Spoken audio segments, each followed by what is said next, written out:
नमस्ते friends, आज आपण आषाढी एकादशी विशेष एक खास डिश बनवतोय। या डिशमध्ये ना भाजी अगदी पौष्टिक ठरणार आहे।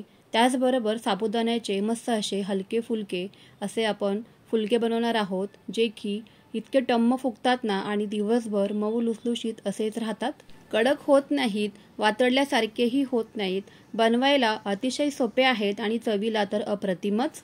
तुम्हाला जर का माझ्या सर्वच रेसिपीज आवडत असतील तर चॅनेलला जरूर सबस्क्राइब करा, म्हणजे अशाच छान छान रेसिपीज तुम्हाला पाहताही येतील आणि बनवताही येतील।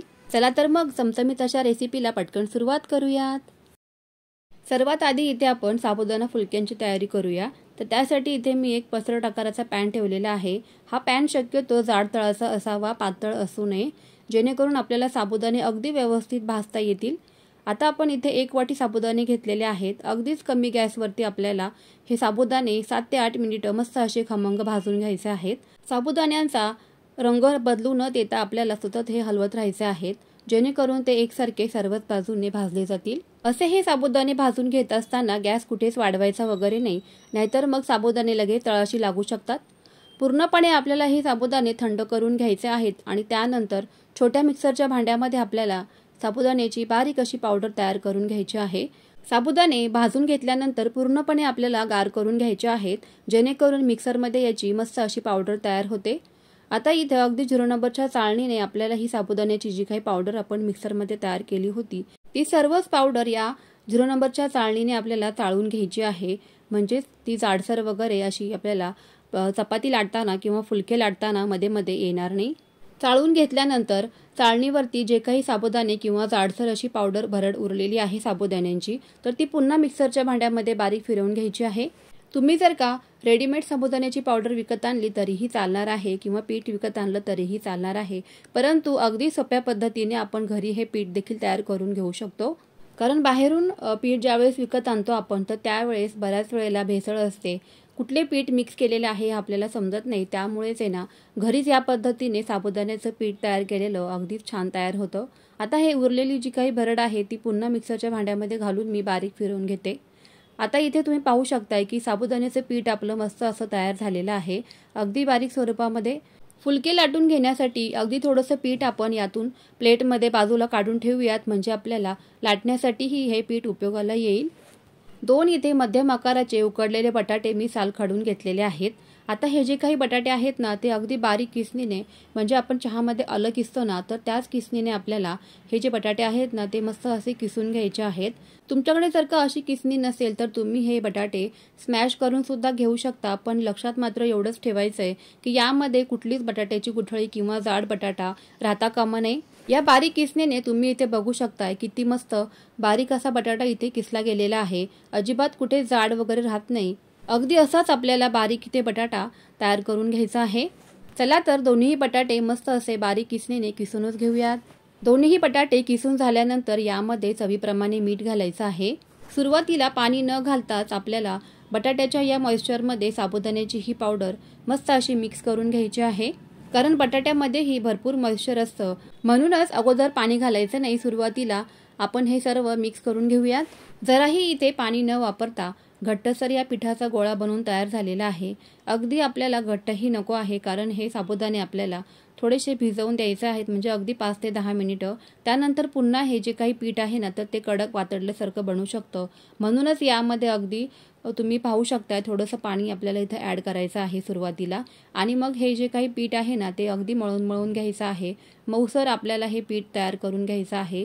पुन्हा इथे मी थोडंसं पाणी ॲड केलेलं आहे, असं 2 ते 3 वेळा मी पाणी इथे ॲड करून अगदी मऊ पेढ्यासारखा आपला हा जो काही पिठाचा गोळा आहे ना तो तयार करून घ्यायचा आहे, म्हणजे आपले जे काही फुलके आहेत ना साबुदाण्याचे ते मस्त फुलतात देखील आणि मऊ लुसलुशीत बनून होतात, अजिबात कडक होत नाहीत। सेम या पद्धतीने आपल्याला मऊ असंच इथे पीठ तयार करून घ्यायचं आहे। आता हे पीठ जरा 10 मिनिटं बाजूला ठेवूया, तोपर्यंत पुढची तयारी करूयात। आता इथे एका पॅनमध्ये आपल्याला उपवासाची भाजी बनवण्यासाठी मी मखाणे घेतलेले आहेत। तुम्ही जर का मखाणे खात नसाल तर त्याऐवजी बटाट्याचा वापर केला तरी पण चालणार आहे। बटाटे तुम्ही उकडून हे भाजी बनवू शकता, कारण आपण याच्या आधीही उपवासाच्या रेसिपीजमध्ये बटाट्याची भाजीची रेसिपी मी शेअर केलेली आहे, पातळ भाजीची, तर ती तुम्ही नक्की बघा। लो टू मीडियम फ्लेमवरती आपल्याला हे मखाणे सतत हलवत एकसारखे भाजून घ्यायचे आहेत। असं भाजून घेण्याचं मी तुम्हाला पुढे कारण सांगतच आहे. आता इथे मी एक 10 ते 12 जे काही काजू आहेत ना तर ते भिजत घातलेले आहेत 2 तासांपूर्वी. त्यानंतर इथे आपल्याला आलं लागणार आहे, अगदी छोटंसं खोबरं लागणार आहे, कारण ही जी काही भाजी आहे ना ती मी चौघांसाठी बनवत आहे. तर हे जे काही काजू आणि खोबऱ्याचं प्रमाण घेतलेलं आहे तर ते अगदी इनफ आहे, पुरेसं आहे. आता मिक्सरच्या भांड्यामध्ये हे भिजवलेले काजू, खोबरं आणि आल्याचा एक तुकडा आपल्याला घालून घ्यायचा आहे. पाणी घालून यामध्ये आपल्याला अगदी बारीक याची पेस्ट तयार करून घ्यायची, अगदी या पद्धतीने मस्त. पॅनमध्ये लगेचच इथे आपण उपवासाची भाजी तयार करूया. त्यासाठी इथे काही 1 ते 2 चमचे साजूक तूप घालायचं आहे. गॅस सुरुवातीला स्लोच ठेवायचा, अगदी वाढवायचा नाही, नाहीतर मग घातलेलं साहित्य लगेच करपून जाईल. आता यामध्ये जिरे घालायचे आहेत. जिऱ्यामुळे मस्त खमंग फोडणी बसते. तुम्ही जर का उपवासाला जिरे खात नसाल तर स्किप केले तरीही चालणार आहे. इथे मी काही काजूंचे तुकडे केलेले आहेत आणि काही असे अख्खेच ठेवलेले आहेत, जेणेकरून भाजीला टेक्स्चर खूप छान येईल आणि चवही मस्त येऊन जाईल. आता जी काही पेस्ट आपण मिक्सरमध्ये तयार केली होती तर ती या पॅनमध्ये या पद्धतीने घालून घ्यायची आहे.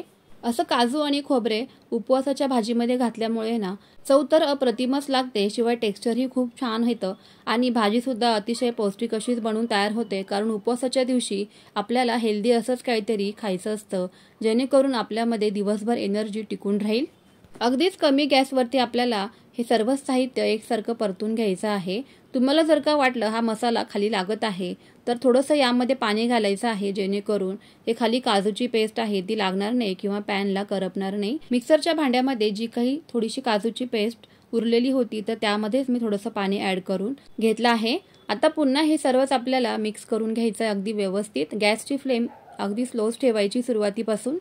काजू आणि खोबऱ्यामुळे या ग्रेव्हीला टेक्स्चर तर पहा काय मस्त असंच आलेलं आहे.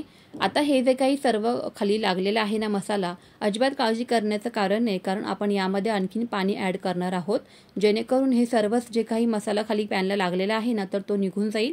तुमच्याकडे जर का नॉनस्टिकचं एखादी कढई असेल तर तुम्ही तीही इथे वापरली तरीही चालणार आहे. आता यामध्ये आणखी थोडंसं आपण पाणी ॲड करून घेऊयात. तुम्हाला जितकी घट्ट किंवा पातळ भाजी बनवायची आहे त्या प्रमाणामध्ये तुम्ही इथे पाणी ॲड करू शकतात. हे सर्व जे काही मिश्रण आहे ना ते पाणी घातल्यानंतर अगदी व्यवस्थित मिक्स करून घ्यायचं आहे. त्यानंतर यामध्ये मी लाल तिखट जे असतं की नाही प्लेन, आपण ज्यामध्ये मसाला वगैरे घालत नाही, फक्त लाल मिरच्यांची पावडर तयार करून घेतो, तर ती इथे उपवासाला चालते. तर त्यामुळे मी इथे तेच लाल तिखट घातलेलं आहे. तुम्हाला जर का लाल तिखटची रेसिपी पाहिजे असेल तर आपल्या चॅनलवरती आहे, तुम्ही नक्की जाऊन बघा. असं हे लाल तिखट तुमच्याकडे जर का नसेल ना तर तुम्ही इथे हिरव्या मिरच्यांची पेस्ट देखील मिक्सरमध्ये तयार करून भाजीमध्ये घालू शकतात. या पद्धतीने ही उपवासाची भाजी एकदा नक्की ट्राय करा. इतकी चवीला अप्रतिम बनते ना, शिवाय पौष्टिक आहे आणि बनवायलाही खूप सोपी आहे. हलकीशी एक उकळी काढून घ्यायची आहे या सर्व मसाल्यांना. गरज वाटली तर इथे तुम्ही आणखी पाण्याचा वापर करू शकता, पण पाणी ॲड करताना मात्र ते गरम करून घाला शक्यतो. चवीप्रमाणे थोडंसं यामध्ये मीठ ॲड करायचं आहे. हिरवीगार मस्त अशी कोथिंबीर सुद्धा तुम्ही यामध्ये घालू शकता. नसेल तुम्ही उपवासाला खात कोथिंबीर किंवा चालत नसेल तर तुम्ही स्किप केली तरीही चालणार आहे. कोथिंबीरमुळे भाजीला टेक्स्चर तर पहा काय मस्त असं चाललेलं आहे. आता आपण सुरुवातीला जे काही मखाने भाजून घेतले होते ना तर ते या ग्रेव्हीमध्ये आपल्याला ॲड करून घ्यायचे आहेत. आता इथे मी तुम्हाला सांगते की आपण मखाने भाजून का घेतले. भाजून न घेताच मखाने जर का भाजीमध्ये ॲड केले ना तर ते अगदी मऊ पडतात, भुगा होऊन जातो भाजीमध्ये गेल्यावर. भाजून घेतल्यामुळे ना ते अखंड असेच मखाने राहतात. त्यामुळे ना शक्यतो आपल्याला हे मखाने असे मस्त भाजून घ्यायचे आहेत अगोदर. चमचमीत आणि पौष्टिक अशी भाजी आपली उपवासाची इथे बनवून तयार झालेली आहे. यामध्ये तुम्ही लिंबू ॲड करून सुद्धा ही भाजी उपवासाला साबुदाण्याच्या फुलक्यांसोबत खाऊ शकतात. आता चला मस्त अशी भाजी तयार करून झाली. आता साबुदाण्याचे फुलके तयार करायला घेऊयात. पीठही आपलं मस्त इथे भिजून तयार झालेलं आहे. जर का तुम्हाला पुन्हा हे पीठ घट्टसर वाटलं तर यामध्ये थोडंसं पाणी ॲड करून पुन्हा हे पीठ आपल्याला इथे मऊ करून घ्यायचं आहे. मऊ लुसलुशीत पेढ्यासारखं आपलं इथे साबुदाण्याचं हे पीठ बनवून तयार झालेलं आहे, तुम्ही बघू शकताय. चला आता लगेचच लाटून घेऊयात. साबुदाण्याची जी काही आपण पीठ हे बाजूला करून ठेवलं होतं ना तर ते लाटताना वापर करायचा आहे. अगदीच आपल्याला हे जे काही पीठ आहे ना ते मस्त असं लाटून घ्यायचं आहे. अजिबात हे लाटण्याला चिटकत वगैरे नाही, पोळपाटालाही चिटकत नाही, म्हणूनच इथे साबुदाण्याच्या पिठाचा वापर करायचा आहे लाटून घेताना. तुम्ही हे साबुदाण्याचे फुलके लाटून घेत असताना तुमच्याकडे जर का राजगिऱ्याचं पीठ असेल तर त्याचाही तुम्ही लाटताना पीठ म्हणून कोरड्या पिठाचा वापर करू शकता. शिवाय मग तुम्ही जी काही भगर असते आपली, वरई म्हणतो त्याला आपण, तर ती सुद्धा मिक्सरमध्ये बारीक करून त्याचंही पीठ तुम्ही हे साबुदाण्याचे फुलके लाटताना वापरू शकता. साबुदाण्याची ही चपाती लाटून जी काही घेतलेली आहे आपण, तर त्याला हलक्याशा चिरा गेलेल्या आहेत. तर त्यासाठी ना अशा पद्धतीची एखादी प्लेट वापरा किंवा मग डब्याचं झाकण असेल ना तर त्याचाही तुम्ही इथे वापर करू शकता, जेणेकरून आपल्या या पोळीला किंवा फुलक्याला मस्त असा गोल गरगरीत आकार येऊन जाईल. परफेक्ट. न चिकटता, न तुटता, न फाटता आपली इथे मस्त अशी साबुदाण्याची चपाती बनवून तयार झालेली आहे, तुम्ही बघू शकताय. आता लगेचच भाजून घेऊयात. शक्यतो हे जे काही फुलके आहेत ना तर ते भाजून घेण्यासाठी नॉनस्टिकचा पॅनचा वापर करा. लोखंडी तव्याचा किंवा स्टीलचा जो काही तवा असतो त्याचा इथे वापर करू नका, कारण हे पीठ आपण साबुदाण्यापासून तयार केलेलं आहे तर ते खाली तव्याला चिटकू देखील शकतं. म्हणूनच इथे हलका फुलका मस्त असा नॉनस्टिकच्या पॅनचा वापर करायचा आहे, तुम्ही बघू शकताय. जी काही आपण साबुदाण्याची चपाती तयार करून घेतलेली आहे ती मस्त मऊ लुसलुशीत अशीच बनवून तयार झालेली आहे.